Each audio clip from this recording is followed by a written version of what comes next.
Over 1 billion would have died in a 1962 nuclear exchange, yet avoiding it meant 6 billion perished from a 21st century super pandemic that couldn't have spread without our globalized world. The Cuban Missile Crisis of October 1962 brought humanity to the brink.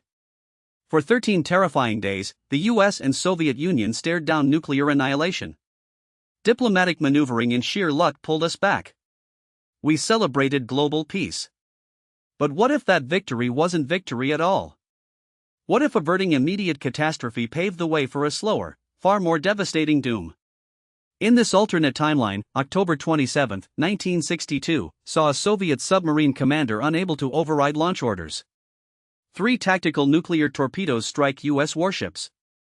Retaliation is swift. Within hours, strategic bombers from both sides are airborne. Missiles streak across continents.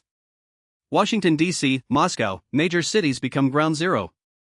The initial exchange kills hundreds of millions, infrastructure collapses, and a nuclear winter descends.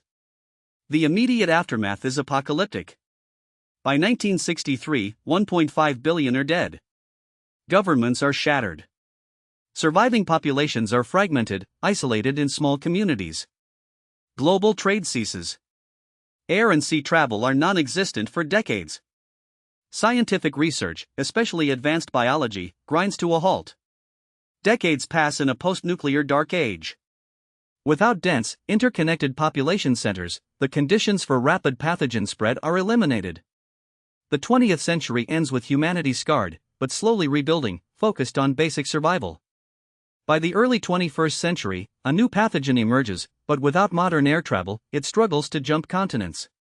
Without megacities, it burns itself out in isolated pockets. This devastated world, ironically, became a shield. Our own timeline, the one we know, saw the Cold War continue, scientific progress accelerate, and globalization become a dominant force. By the 2020s, air travel connected every corner of the globe within hours. Megacities housed tens of millions, perfect incubators. Unfettered biomedical research pushed the boundaries of virology.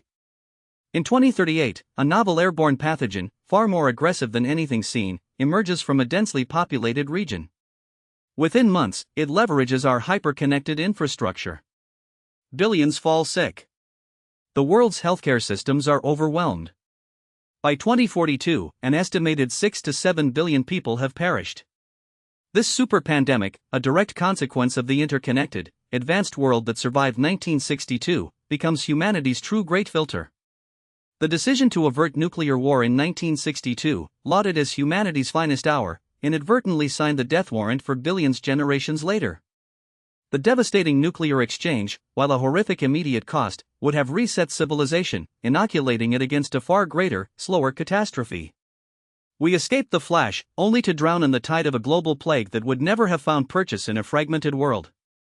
Subscribe before the next timeline begins.